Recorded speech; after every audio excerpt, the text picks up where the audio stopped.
So TJ Watt is very good at the game of football, not exactly breaking, blowing anybody's minds here with that take. Let's just talk about what he does well. It's always fun to, look at some of these superstars and break down their tape and just see how they're able to play at such a high level. And we'll start things off with this play. So he's going to be going up one-on-one against the right tackle right here for Denver, and watch what he does. So right off the bat, you see, first off, just that explosiveness. How quick he gets to his spot is incredible.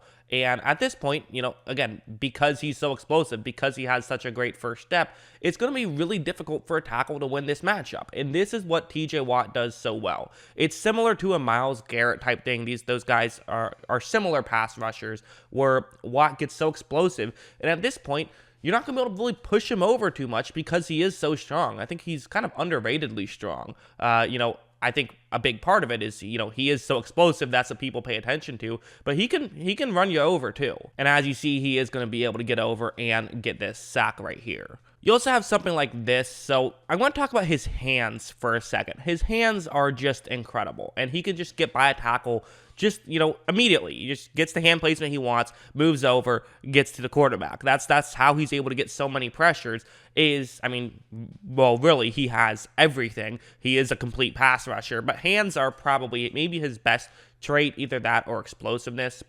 So it's happening right here. He's going up one-on-one against the right tackle for Cincinnati, 67 right there. And so first, watch how he's going to swipe down on 67's right arm right there. So first he gets that, and I always talk about the importance of the outside arm for a tackle. That's something that's obviously very key. What he's going to do is he gets his left arm, he has it on sort of the right side of the tackle he's going up against, and Watt's going to get his own right arm and try to just finish off with a swim move. Get his right hand over, and then he can get through, and at that point, there would be nothing a tackle can do because any contact you make would either be a block in the back or it would be a hold at that point. And as you see, he is going to be able to do exactly that. And he creates enough contact. I'm not sure if he actually got credit for the sack or maybe half a sack or what, but a very good play and kind of shows off just the great handwork that he has. And you can, watch any game, you'll see stuff like this. It's very impressive. Like this one's going to be another example. This is against the Indianapolis Colts this time. And again, it's going to be about his hands. So he's going up one-on-one against 75 right there for Indianapolis,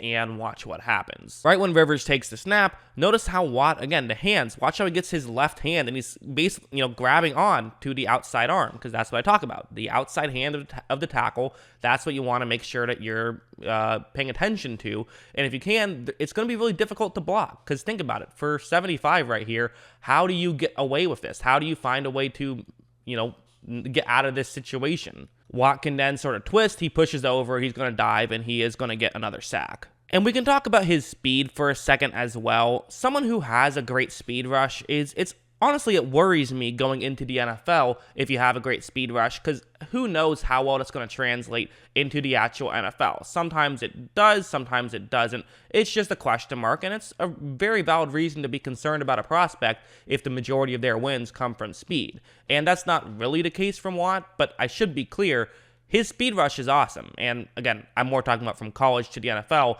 If it works in the NFL, it works in the NFL, and his absolutely works in the NFL. And I should be a little bit clear in saying it's not just a speed rush, but it's moves that, use speed to some degree. His quickness, his explosiveness is very impressive. So this play is going to be kind of an example of that. There's other stuff that you'll see, but he's going up one-on-one against the right tackle here. And again, watch his right hand. Watch Watt's right hand and how he gets it down like that. So again, he's in a situation where there's not much you can do other than try and push TJ Watt behind your quarterback, which isn't the worst thing in the world, but you would ideally like to just have him be away from your quarterback altogether. Watt's going to get past, and then he uses that speed to help knock the ball out. And that's another thing that I like about TJ Watt, is when you have someone who has a move like this, well, it's going to result in you creeping up on quarterbacks from behind and being able to knock the ball out because they don't see you coming.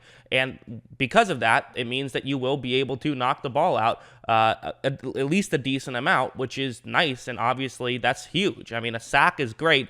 A pressure is good.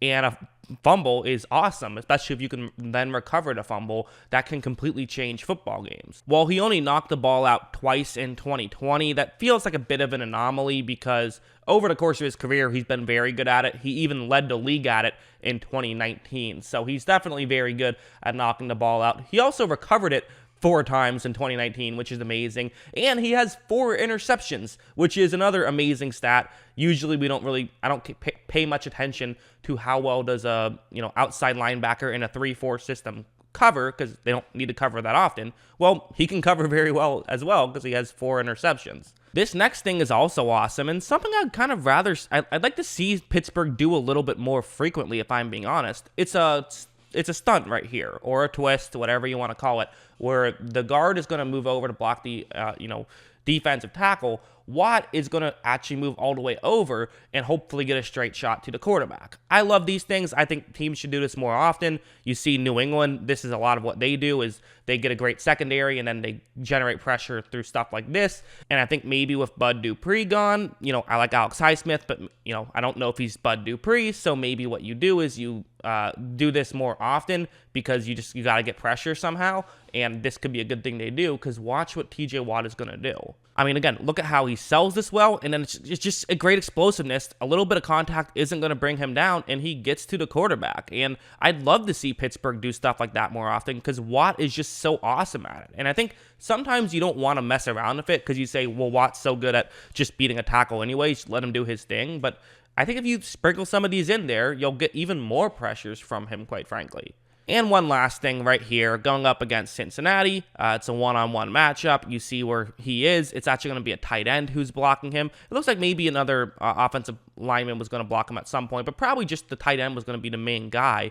But watch what Watt's going to do. Watch Watt just throw him aside, and he's going to end up getting a tackle for a loss of like 5 right there. That's, again, a highlight reel level play, and I feel like Watt's run defense is underrated. He is such a good pass rusher that people pay attention to that because that's what's deemed as more important. But, again, analytics say run defense is incredibly underrated, and you got to have good run defense, and that's probably more important than a good pass rush. And TJ Watt can play a key role in helping. So when you factor all of that in, great pass rusher, and he has a myriad of moves, great hands, great explosiveness, great power, good strength, great in coverage. He can great in run defense. He's just a great player, and that's what it comes down to. He's just a superstar talent, and he somehow fell in the draft, and it ended up being a really good pickup by the Steelers to select him. Very good job by them. And, a lot of people thought he should have been Defensive Player of the Year last year. You could have made that argument. Aaron Donald was also awesome, so it's a dealer's choice. They're both great, but I understand the logic for Watt. He's very good. That's what I think. What do you guys think? Let me know in the comments below. Always love hearing from you. And of course, as always, thanks for watching.